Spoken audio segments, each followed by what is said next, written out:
se réjouisse, que la terre se réjouisse, que les peuples soient heureux. Notre Dieu règne, le Seigneur règne, le Seigneur règne, le Seigneur règne, que la terre se réjouisse, que la terre se réjouisse, que la terre se réjouisse, que les peuples soient heureux. Notre Dieu règne. Un feu vient devant lui. Un feu vient devant lui, consume tous ses ennemis. Les montagnes s'ébranlent à la présence du Seigneur, à la présence du Seigneur. Le Seigneur règne, le Seigneur règne, le Seigneur règne, que la terre se réjouisse, que la terre se réjouisse, que la terre se réjouisse, que les peuples soient heureux. Notre Dieu règne. Oui, le Seigneur règne. Le Seigneur règne. Le Seigneur règne. Oui, le Seigneur règne. Que la terre se réjouisse, que la terre se réjouisse, que la terre se réjouisse, que les peuples soient heureux. Notre Dieu règne. Les cieux déclarent sa justice, les peuples voient sa gloire. Ô Dieu, tu es exalté au-dessus de toute la terre, au-dessus de toute la terre. Le Seigneur règne, le Seigneur règne, le Seigneur règne, que la terre se réjouisse, que la terre se réjouisse, que la terre se réjouisse, que les peuples soient heureux. Notre Dieu règne. Oui, encore une fois, le Seigneur règne. Le Seigneur règne. Le Seigneur règne. Le Seigneur règne. Que la terre se réjouisse, que la terre se réjouisse, que la terre se réjouisse, que les peuples soient heureux. Notre Dieu règne. Notre Dieu règne. Notre Dieu règne. Notre Dieu règne. Oui, il règne. Alléluia.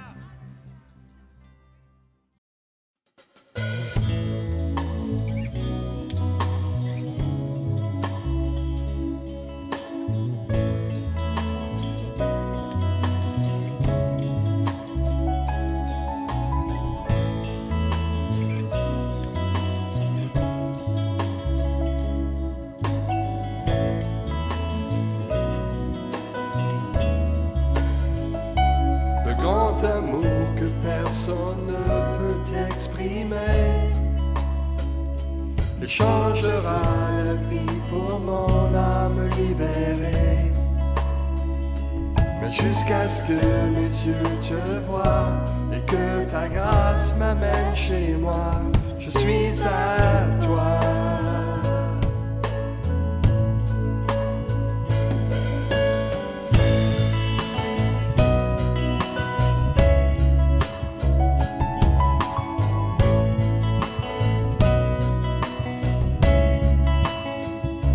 De tout mon être, je cherche à accomplir tes plans.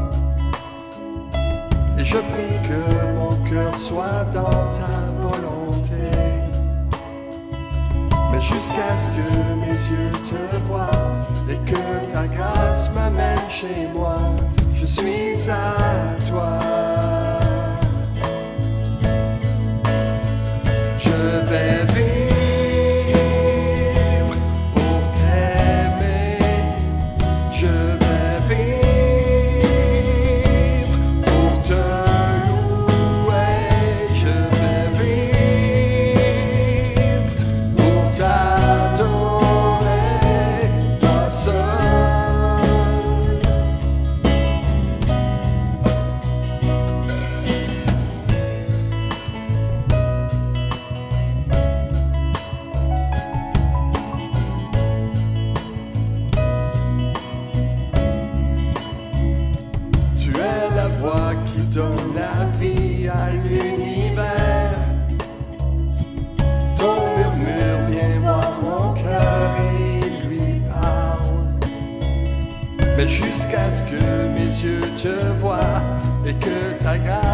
ramènes chez moi, je suis à toi.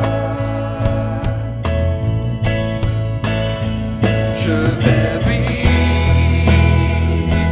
pour t'aimer, je vais vivre pour te louer, je vais vivre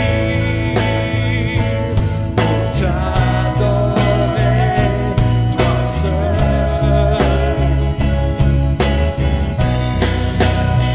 Je vais vivre pour t'aimer, je vais vivre pour te louer, je vais vivre pour t'adorer, toi seul.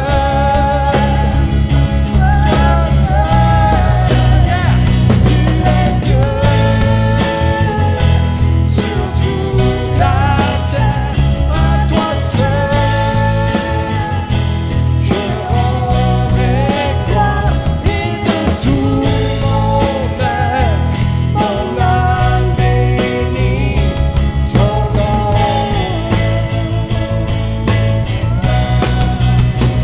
Tu es Dieu sur toute la terre, à toi seul je rendrai gloire, et de tout mon être, mon âme bénit ton nom.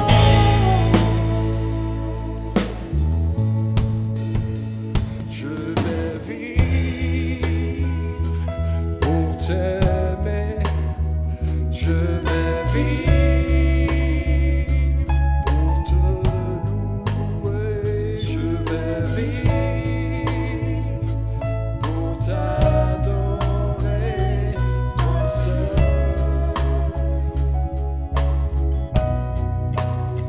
Je vais vivre pour t'aimer, je vais vivre pour te louer, je vais vivre pour t'adorer, toi seul, toi seul. Tu es Dieu sur toute la terre, à toi seul je rendrai gloire, et de tout mon être, mon âme bénit ton nom.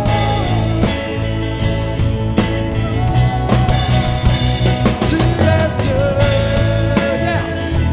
sur toute la terre, à toi seul je rendrai gloire, et de tout mon être, mon âme bénit ton nom.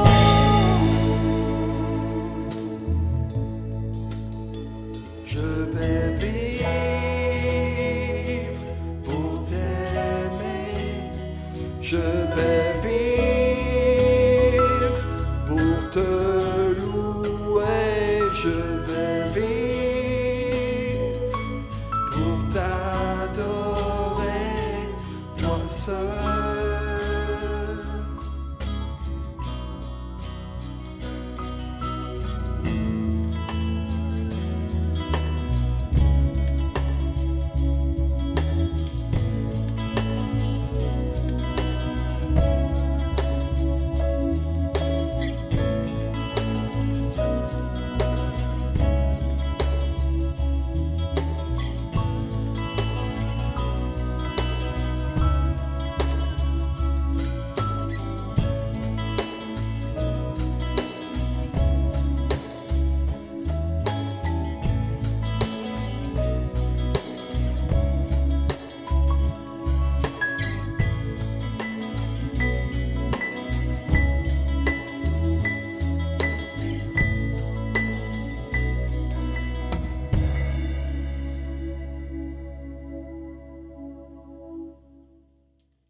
Bonjour à tous.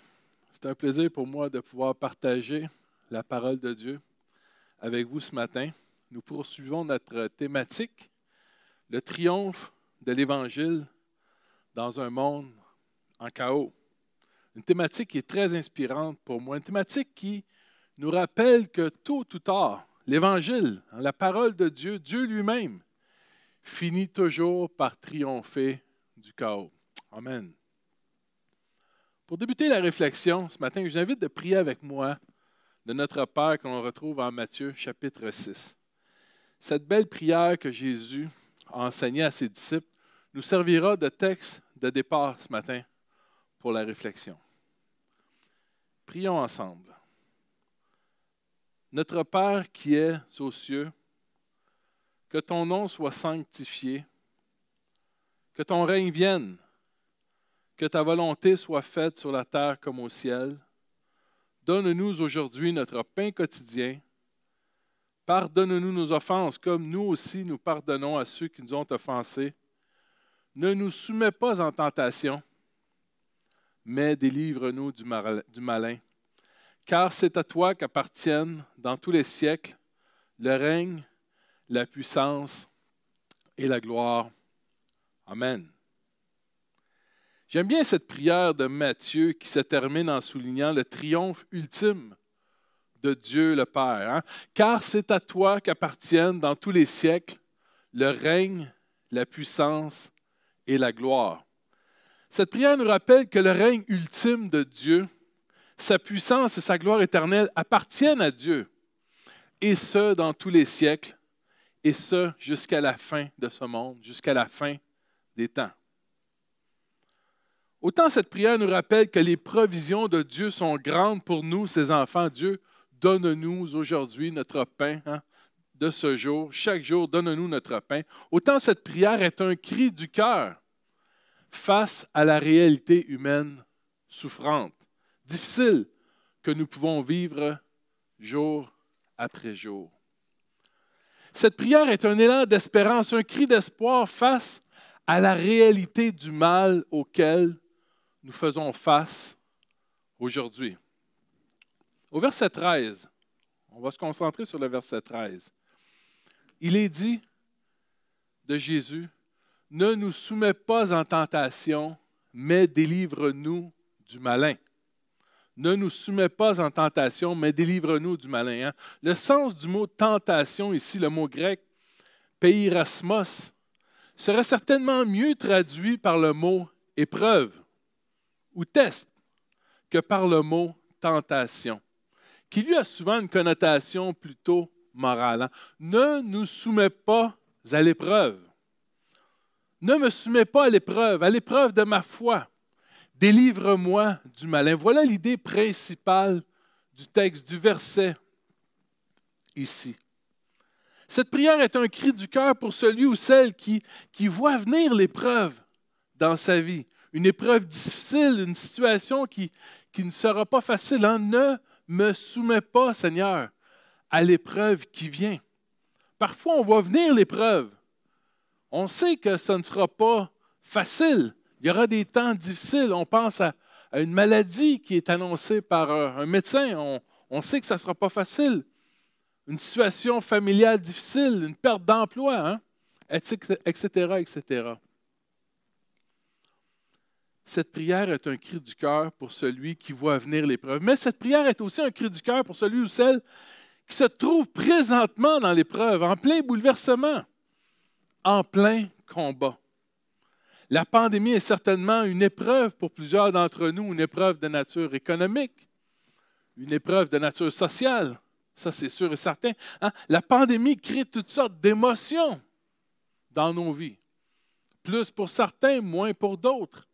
Et on peut parler ici d'anxiété, d'inquiétude. Ça va jusqu'à la dépression, la santé physique, et la liste est longue. Père, ne nous soumets pas à l'épreuve. Père, ne permets pas de test de ma foi dans ma vie, mais délivre-nous du malin. Voilà le cœur de cette prière. Père, ne nous soumets pas à l'épreuve. Je dirais qu'il existe principalement deux types d'épreuves. Il y a l'épreuve qui vient de nous-mêmes, de l'intérieur de notre cœur. Jésus l'a bien expliqué dans l'Évangile, c'est du cœur.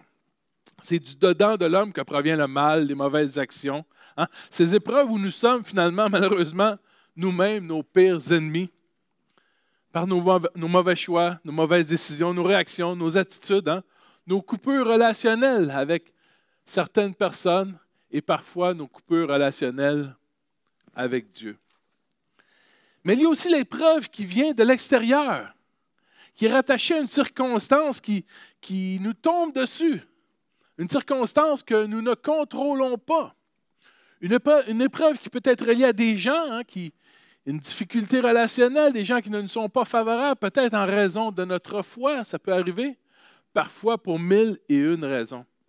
Ça peut être aussi un accident, ça peut être une catastrophe inattendue, une mortalité, hein, une épreuve. Il y a des épreuves de toutes sortes. Moi, ce matin, en arrivant ici, en m'en venant, j'ai eu une crevaison sur mon automobile. Avant d'aller prêcher, c'est quand même une moyenne épreuve. Je n'avais pas besoin de ça. Nous allons mettre l'emphase sur ce deuxième volet ce matin, le volet extérieur de l'épreuve.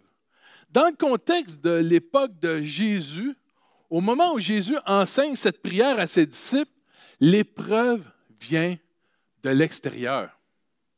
Il faut certainement aller un peu plus loin que le sens moral que nous lui donnons habituellement, hein, qu'on donne à ce verset-là pour bien le comprendre.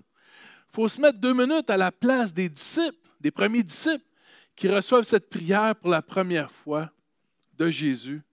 Ne nous soumets pas à l'épreuve, Père, mais délivre-nous du malin. Le malin, dans ce contexte, dans le contexte de la Palestine, sous occupation romaine, est principalement cette coalition religieuse politique entre d'un côté le temple, le Sanhédrin, et Hérode, le représentant de César en Judée. Le pouvoir religieux, on en a parlé souvent, le pouvoir religieux couchait avec le pouvoir politique à cette époque. Hein? Et cette association réagissait très fortement contre tous ceux qui menaçaient leur pouvoir, avec raison. En l'occurrence, Jésus était une menace évidente pour eux. Comme dans la lignée des prophètes d'Israël, hein, Jésus conteste les pouvoirs politiques et religieux en place, ces pouvoirs qui abusent, qui exploitent, ces pouvoirs qui oppriment le peuple de Dieu. Jésus conteste les pouvoirs qui ne rendent pas justice aux pauvres.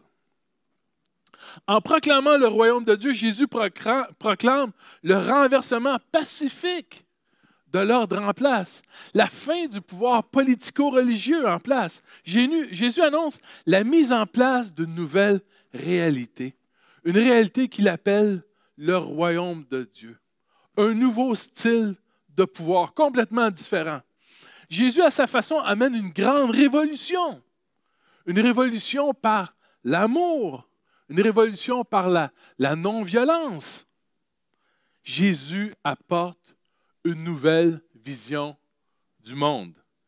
C'est fantastique, la révolution que Jésus amène, la nouvelle révolution, par l'amour.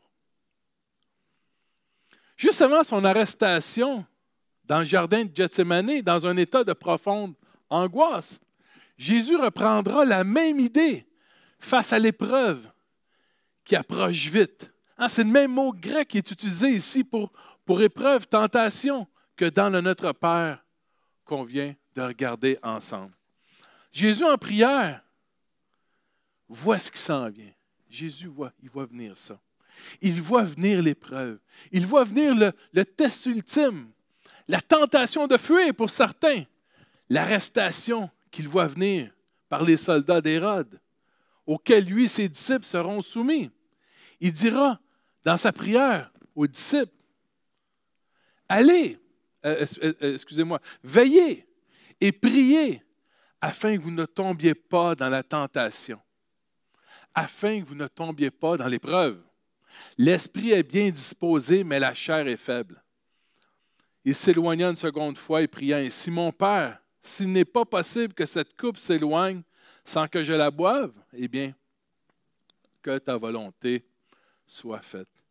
Que ta volonté soit faite. Jésus demande à son Père dans la prière de ne pas le soumettre à l'épreuve, si possible. Que ta volonté soit faite. Quand Jésus dit « veillez et priez » afin que vous ne tombiez pas dans la tentation, dans l'épreuve, hein? Vous allez être d'accord avec moi que ce serait absurde de penser que Jésus désire parler à ses disciples de l'importance de prier pour ne pas avoir la tentation de commettre un péché de nature morale. Ben non, c'est bien plus gros que cela. Jésus sera bientôt arrêté. Jésus sera maltraité et mis à mort. Les disciples dispersés. On se souvient, les disciples ont eu peur, ils se sont poussés. La foi des disciples sera mise en péril, bouleversée, ébranlée. Quand Jésus parle de l'épreuve, il parle en premier lieu de l'épreuve de la persécution chrétienne.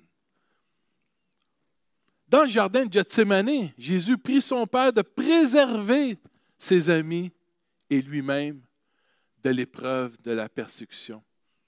Quand Jésus dit que cette coupe s'éloigne de moi, Jésus est en tête les souffrances, ces chefs religieux malicieux qui veulent l'arrêter, le tuer, le maltraiter, qui veulent certainement en faire autant. Avec les disciples, Jésus pense au pouvoir violent des Romains, la torture, la mort sur la croix qui suivra. Jésus voit tout venir cela. Veillez et priez afin que vous ne tombiez pas dans l'épreuve. Tout cela signifie pour les disciples de Jésus que l'épreuve ultime de la foi, qui est la persécution, comme je viens de dire, cette épreuve cogne à la porte. Et Jésus dit tout simplement, préparez-vous, préparez-vous, veillez. La prière peut vous aider à vivre l'épreuve différemment. Veillez et priez afin que vous ne tombiez pas dans l'épreuve. Cette prière est très importante car dans la persécution, dans l'épreuve, la foi est souvent en péril. Il y a des enjeux dans ces grands moments-là difficiles. Heureusement, la prière de la foi fortifie l'homme intérieur. Nous le savons, nous sommes en pleine semaine de prière et alors que je priais hier soir avec mon épouse, la prière nous fortifie intérieurement.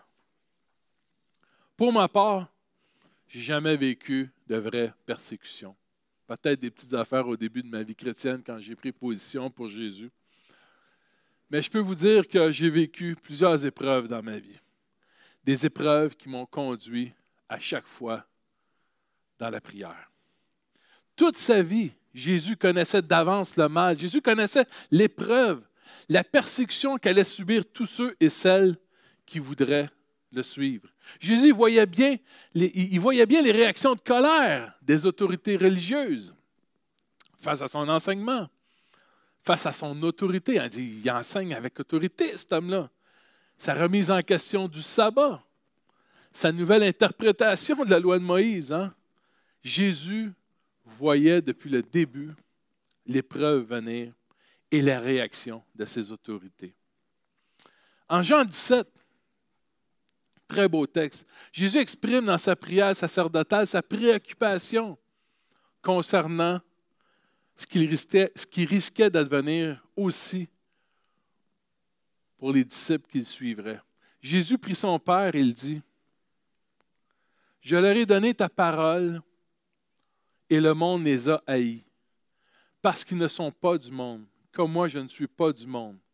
Je ne te prie pas de les ôter du monde, mais de les préserver du mal. » C'est la même idée ici. Ne nous soumets pas à l'épreuve. Je te prie de les préserver du mal. En Matthieu chapitre 10, un autre texte intéressant, le frère livrera son frère à la mort. Le père et son enfant. Les enfants se soulèveront contre leurs parents et les feront mourir. Vous serez haïs de tous à cause de mon nom. Wow! Veillez et priez afin que vous ne tombiez pas dans l'épreuve.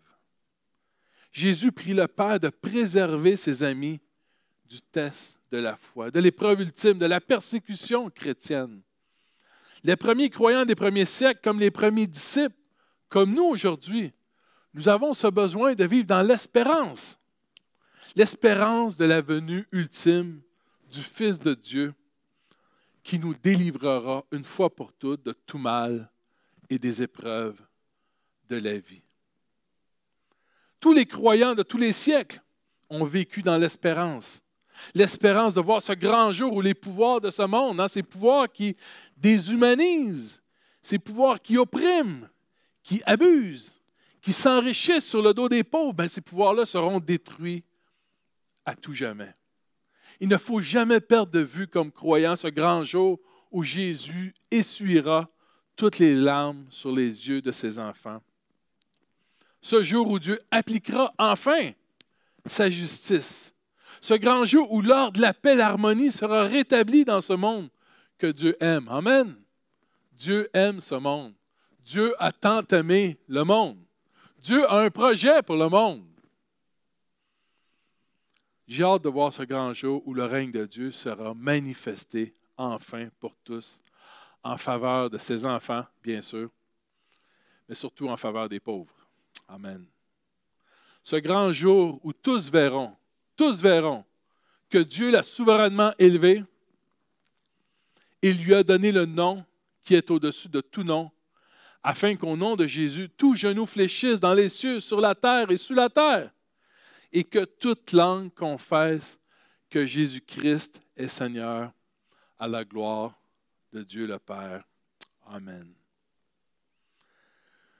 De tout temps, les chrétiens ont vécu la persécution, des souffrances, des épreuves à cause de leur allégeance, à cause de leur association au nom de Jésus. Présentement, dans certains pays du monde, des croyants sont persécutés pour leur foi dans le Christ. C'est incroyable quand on y pense. Tu sais, on ne peut pas s'imaginer ça. En Amérique du Nord, en 2022, ça semble irréaliste pour nous. Mais non, c'est vrai, c'est la réalité. Heureusement, un jour, la réalité du règne de Dieu se manifestera parfaitement. Jésus reviendra vers nous pour anéantir le mal, anéantir le chaos et l'ennemi ultime qui est la mort.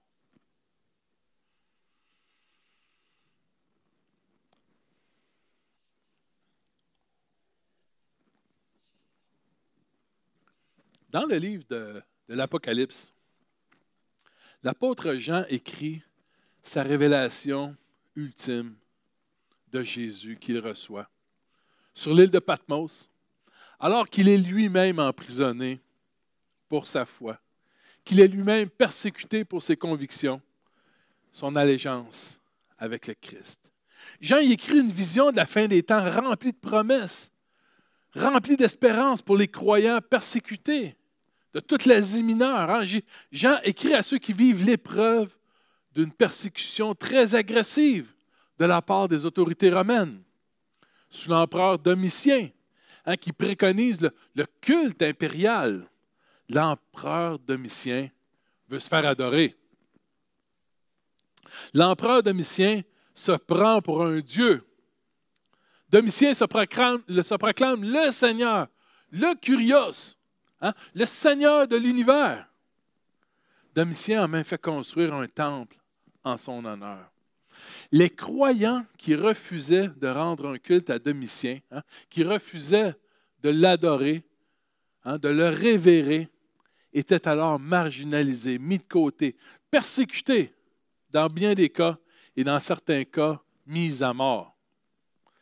L'Église persécutée pour Christ, dispersée en Asie mineure, avait alors besoin d'une parole puissante de Dieu, une parole d'espérance, une parole d'encouragement, une parole pleine de promesses pour eux.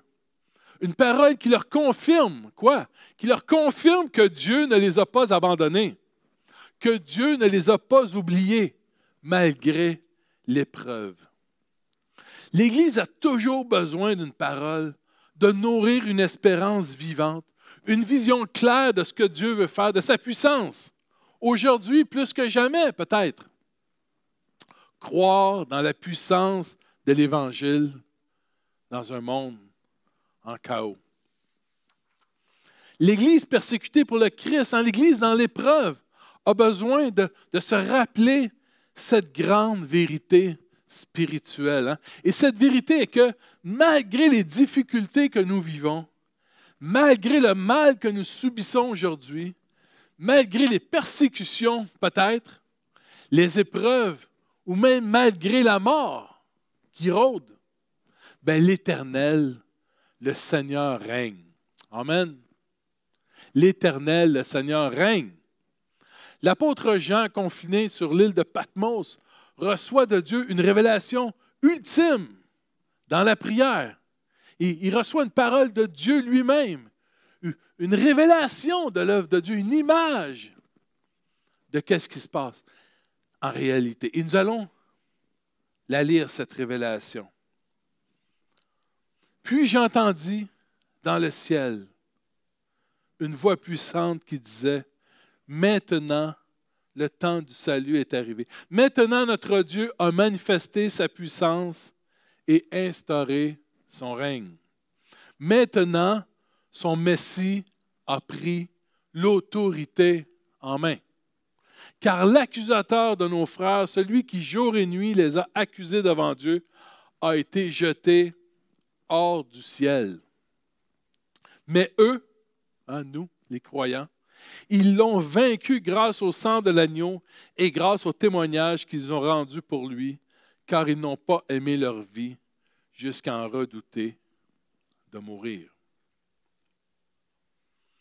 Pour nous qui vivons une épreuve aujourd'hui, ça peut être la pandémie qui vous rentre dedans, la santé physique, une vulnérabilité quelconque. Ça peut être aussi, comme les premiers disciples, une persécution par quelqu'un à cause de nos convictions. Ou une autre épreuve, la liste est longue, je vous laisse, vous savez ce que vous vivez. Eh bien, comme le dit Jean au verset 10, le temps du salut est arrivé. Le temps du salut est arrivé. Voilà la révélation ultime de l'apôtre Jean. C'est aujourd'hui pour nous le jour du salut, le jour de la libération, le jour de la délivrance, le jour de la victoire par la foi. Amen. En Jésus, le temps du salut est arrivé. Jésus est déjà à l'œuvre maintenant et pour toujours, afin de nous libérer. Comme Jean le Baptiste l'avait annoncé, comme les prophètes l'avaient annoncé. La libération finale, la délivrance ultime se trouve dans la personne de Jésus, aujourd'hui et pour toujours. Maintenant, notre Dieu a manifesté sa puissance et instauré son règne. Maintenant, son Messie a pris l'autorité en main. Jésus a les choses en main.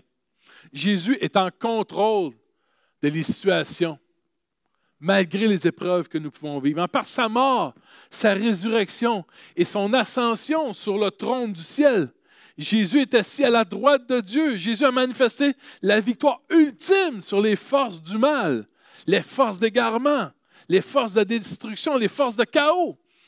Car c'est à toi qu'appartiennent dans tous les siècles le règne, la puissance et la gloire. Amen. Quelle bonne parole.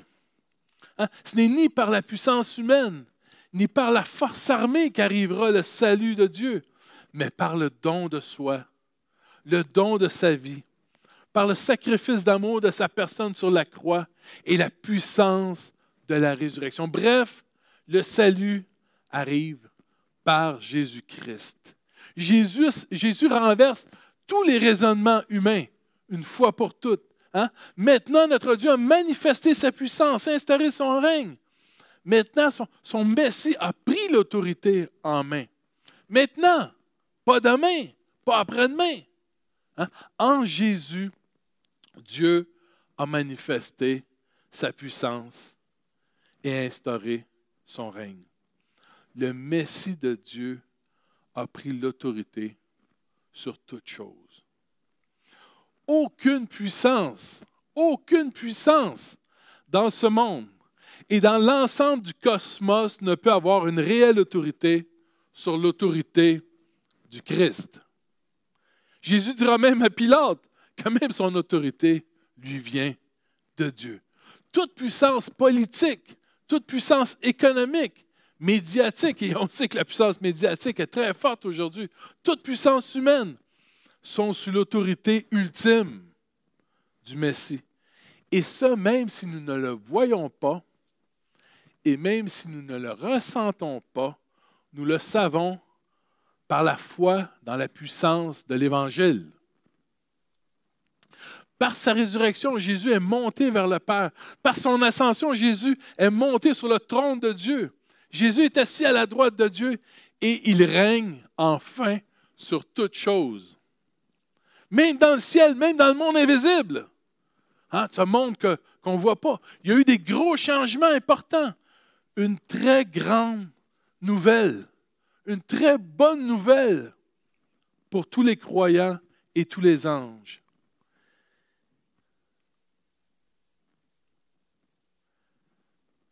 C'est en deuxième partie ici. Car l'accusateur de nos frères, celui qui jour et nuit les a accusés devant Dieu, a été jeté hors du ciel. Fin du verset 10. Car l'accusateur de nos frères, celui qui jour et nuit les a accusés devant Dieu, a été jeté hors du ciel. L'adversaire, le menteur, l'accusateur des frères n'a plus de place dans le ciel. Il a été jeté dehors. Cast out en anglais. Cloud, sorti.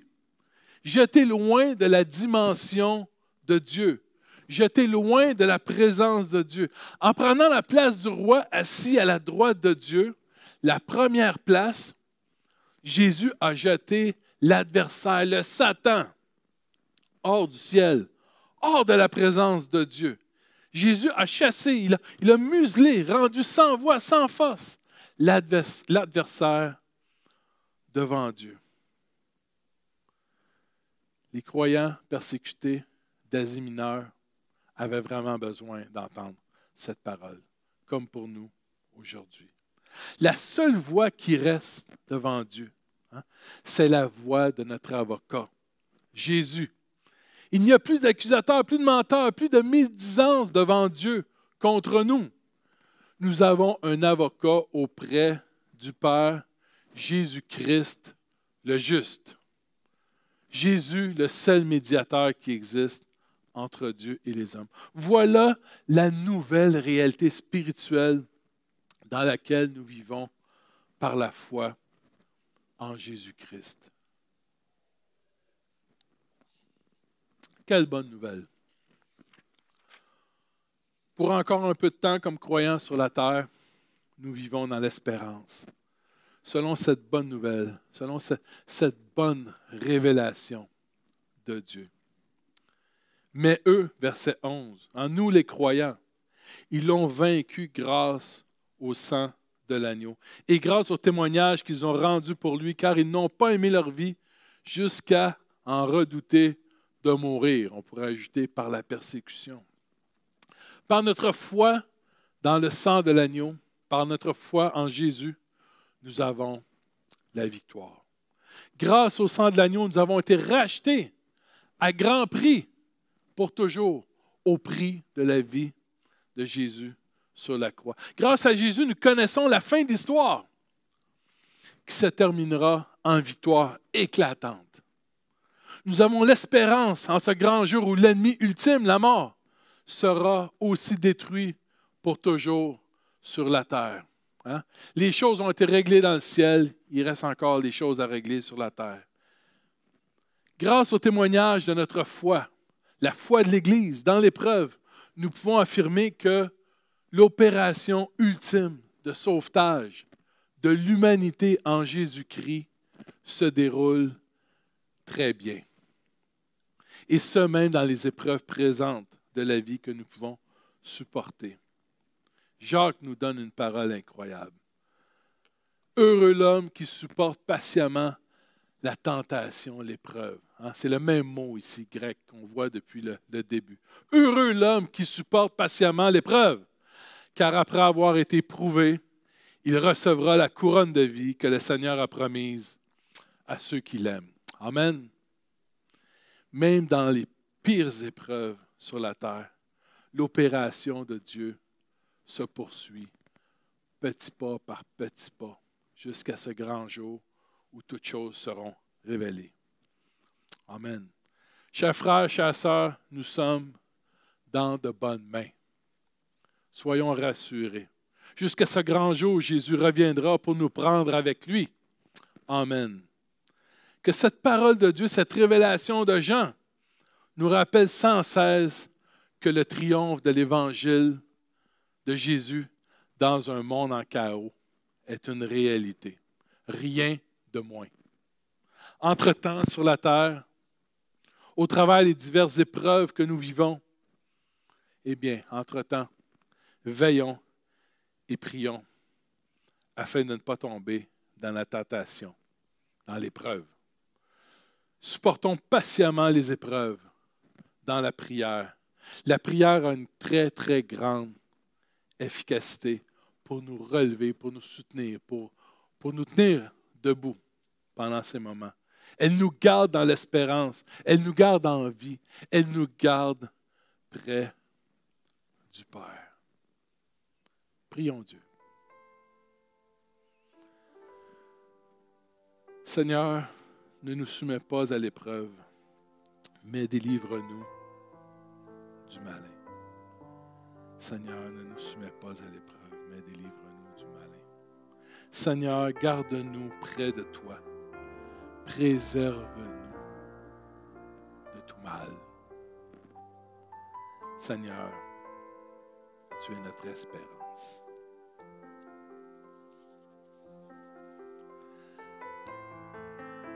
Que cette parole de Dieu nous porte dans l'espérance de ce jour fantastique où Dieu reviendra pour nous prendre avec lui. Amen. On a hâte de ce grand jour où Dieu reviendra nous prendre avec lui, où la victoire ultime sera manifestée. Soyez bénis de Dieu et par sa parole cette semaine. Que Dieu vous garde. Amen.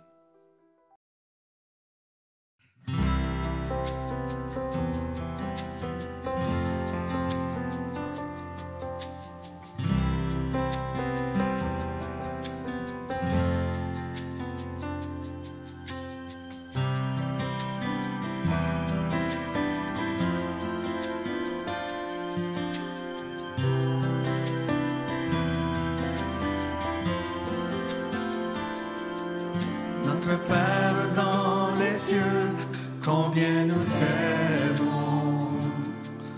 Nous élevons ton nom sur toute la terre. Que ton règne s'établisse par nos louanges. Alors que ton peuple déclare ta puissance, béni soit le Seigneur Dieu Tout-Puissant, qui était, qui est et qui vient. Béni soit le Seigneur Dieu Tout-Puissant, qui règne à jamais.